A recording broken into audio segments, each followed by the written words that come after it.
जहां भारत में पाक भारत तनाज़े के बाद इल्ज़ामात, सवालात और तनकीद का सिलसिला शिद्दत इख्तियार कर रहा है, तो वहीं पाकिस्तान में ऑपरेशन बुनियानुम मरसूस की कामयाबी पर जश्न मनाया जा रहा है। और आज हुकूमत पाकिस्तान ने army chief general Asim Munir को फील्ड मार्शल के ओहदे पर तरक्की दे दी है। Field marshal Asim Munir field marshal Ayub Khan के बाद ये ओहदा हासिल करने वाले दूसरे फौजी सरबराह बन गए हैं, मगर ये पहली दफ़ा है कि किसी सिविलियन हुकूमत में किसी फौजी सरबराह को फील्ड मार्शल के ओहदे पर तरक्की दी गई है। इसके अलावा आज वफाकी हुकूमत ने सरबराह पाक फ़िज़ाइया air chief marshal Zaheer Ahmed Babar Sidhu की मुद्दत मुलाजमत ख़त्म होने पर उन्हें तौसी देने का फैसला किया है। फील्ड मार्शल के ओहदे पर तरक्की मिलने पर आर्मी चीफ फील्ड मार्शल ने कौम का शुक्रिया अदा किया। SPR के एलामिया के मुताबिक army chief field marshal Asim Munir ने कहा है कि फील्ड मार्शल का एजाज़ मिलने पर अल्लाह ताला का शुक्रगुजार हूँ। ये एजाज़ पूरी कौम, अफवाज पाकिस्तान, खासकर सिविल और मिलिट्री के शहदा और गाजियों के नाम वक्फ करता हूँ। सदर पाकिस्तान, वज़ीर आज़म और काबीना के एतमाद का शुक्रगुजार हूँ। ये एजाज़ कौम की अमानत है जिसको निभाने के लिए लाखों आसिम भी कुर्बान। ये इनफिरादी नहीं बल्कि अफवाज पाकिस्तान और पूरे कौम के लिए एजाज़ है। दूसरी तरफ मोदी हुकूमत को पाकिस्तान से शिकस्त का बोझ बहुत भारी पड़ रहा है। जहाँ भारतीय अपोजिशन और आम शहरियों के सवालात बीजेपी हुकूमत के लिए मुश्किलात खड़ी कर रहे हैं, तो वहीं खुद मोदी हुकूमत की वजाहतें नए और बड़े तनाज़ात का बाइस बन रही हैं। साथ ही इन वजाहतों को भारत की पाकिस्तान से शिकस्त का एतराफ़ बताया जा रहा है। पाक भारत जंगबंदी में सालिसी के हवाले से अमरीकी सदर ट्रंप के मुसलसल दावों पर वज़ीर आज़म मोदी खुद अभी तक खामोश थे और अपोजिशन के शदीद दबाव के बावजूद एक बार भी ट्रंप या अमेरिका के किरदार पर बात करने को तैयार नहीं है। साथ ही ऑपरेशन सिंदूर पर बहस के लिए पार्लियामेंट का इजलास बुलाने से भी मुसलसल कतरा रहे हैं और सवालात से भाग रहे हैं। मोदी हुकूमत के वुज़रा भी सदर ट्रंप के दावों पर रद्द अमल देने से गुरेज कर रहे हैं और भारत में ये सवाल शिद्दत इख्तियार कर रहा है कि आखिर क्यों वज़ीर आज़म मोदी हाँ या ना में सदर ट्रंप को जवाब नहीं दे रहे। अभी तक पार्लियामेंट का मुश्तरका इजलास तो नहीं बुलाया गया, लेकिन 9 दिन बाद भारत के आला ओहदेदार की तरफ से ट्रंप के दावों और ऑपरेशन सिंदूर के हवाले से अरकान पार्लियामेंट के सामने तफसीली वजाहत सामने आई है, जिससे मोदी हुकूमत का अपना बयानिया मजीद कमजोर हो गया है। भारतीय मीडिया के मुताबिक भारतीय सेक्रेटरी खारजा विक्रम मिस्री ने कांग्रेस रहनुमा शशि थरूर की सरबराही में खारजा उमूर की 31 अरकान पर मुश्तमिल पार्लिमानी कमेटी को ब्रीफिंग दी है और 3 घंटे से ज़ायद तक अरकान पार्लियामेंट के मुताबिक सख्त सवालों का सामना किया। सेक्रेटरी खारजा विक्रम अरकान पार्लियामेंट के सवालों का जवाब देते हुए कहा कि पाक भारत जंगबंदी मुकम्मल तौर पर 2 तरफा थी।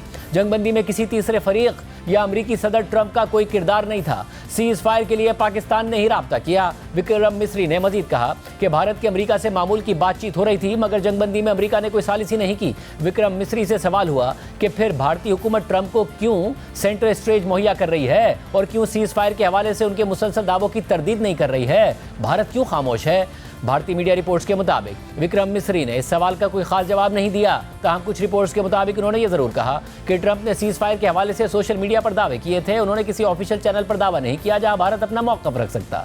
सदर ट्रंप ने हमसे बीच में आने की इजाज़त नहीं ली, वो खुद ही स्टेज पर आना चाहते थे और स्टेज पर आ गए। ब्रीफिंग के दौरान विक्रम मिस्री ने यह भी कहा कि पाकिस्तान और भारत के दरमियान तनाज़ा रिवायती जंग के दायरे में रहा।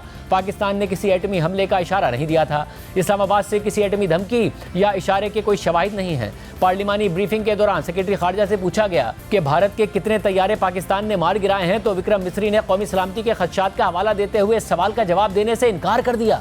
इस ब्रीफिंग से 2 अहम चीज़ें वाज़ेह हो रही हैं। एक तो ये कि भारत की तरफ से इनकार के बजाय जवाब देने से गुरेज से साबित हो रहा है कि पाकिस्तान ने भारतीय तैयारे मार गिराए हैं। बैनुल-अक़वामी मीडिया भी यही कह रहा है और यह बात मोदी हुकूमत तमाम सेंसरशिप के बावजूद छुपा नहीं पा रही है। दूसरी बात यह है कि भारतीय सेक्रेटरी खारजा विक्रम मिस्री जो पाक भारत तनाज़े के दौरान भारत में सबसे ज़्यादा आगाह शख्सियत समझे जा रहे थे, क्योंकि वही ब्रीफिंग्स दे रहे थे, वो अब ये दावा कर रहे हैं कि पाकिस्तान से एटमी हमले या धमकी का इशारा भी नहीं मिला। और जहाँ ये मौक़िफ़ पाकिस्तान के हक़ में जा रहा है, तो वहीं खुद भारतीय वज़ीर आज़म नरेंद्र मोदी को इस मौक़िफ़ से हज़ीमत का सामना करना पड़ रहा है, क्योंकि भारतीय वज़ीर आज़म नरेंद्र मोदी ने कौम से खिताब के दौरान ये तासुर दिया था कि पाकिस्तान न्यूक्लियर ब्लैकमेलिंग कर रहा है। पाकिस्तान ने भारत पर ही हमला करना शुरू कर, हमारे सैन्य ठिकानों को निशाना बनाया। आने वाले दिनों में हम पाकिस्तान के हर कदम को इस कसौटी पर मापेंगे कि वो क्या रवैया अपनाता है। भारत पर हमला हुआ, हम अपने तरीके से अपनी शर्तों पर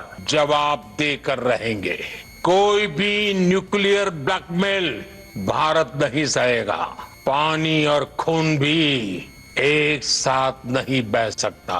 वज़ीर आज़म मोदी के गिर्द सवालात का घेरा मजीद तंग हो रहा है, लेकिन भारत में सवालात उठाने वालों की हुब्बुल वतनी पर सवाल उठाया जा रहा है। उन्हें पाकिस्तान के एजेंट से हामी करार दिया जा रहा है। यहाँ तक कि इन इल्जामात से कांग्रेस के सीनियर रहनुमा और भारतीय अपोजिशन लीडर राहुल गांधी भी महफूज नहीं है। राहुल गांधी वजीर आजम मोदी पर सवाल उठा रहे थे, उनसे पूछ रहे थे कि वो ट्रंप के दावों पर जवाब क्यों नहीं दे रहे हैं। राहुल गांधी जयशंकर के बयान पर तनकीद कर रहे थे, ऑपरेशन सिंदूर से पहले पाकिस्तान को इतला देने को संगीन जुर्म करार दे रहे थे। मगर अब राहुल गांधी के इन्हीं सवालात पर बीजेपी के हामी उनकी हुब्बुल वतनी पर सवाल उठा रहे हैं और उन पर पाकिस्तान का मौक़िफ़ अपनाने का इल्ज़ाम लगा रहे हैं। मगर इस सब के बावजूद भारत में ऑपरेशन सिंदूर और हुकूमती बयानिए पर तनकीद करने या सवालात उठाने का सिलसिला नहीं रुक पा रहा है, बल्कि इसमें शिद्दत आती जा रही है और आहिस्ता आहिस्ता भारत की नाकामी का एतराफ़ किया जा रहा है। भारतीय सहाफ़ी राजदीप सरदेसाई, जिनका चैनल पाक भारत तनाज़े के दौरान फेक न्यूज़ फैलाने वाले भारतीय मीडिया का हिस्सा बना हुआ था और वो खुद मोदी हुकूमत के बयानिए का साथ दे रहे थे, उसे फैला रहे थे और पाकिस्तानी तैयारी गिराए जाने की खबरें चला रहे थे, उन्होंने अब सवाल उठाते हुए तस्लीम कर लिया है कि कई ज़राए से चेक और क्रॉस चेक करने के बाद मैं तस्दीक कर सकता हूं कि भारत ने पाकिस्तान से तनाज़े में अपने जंगी तैयारे खोए हैं। लेकिन ये कितने तैयारे हैं, ये बेहतर है कि ऑफिशियल्स पर ही छोड़ा जाए। लेकिन ये वाज़ेह है कि रफाल तैयारा ज़रूर गिरा है।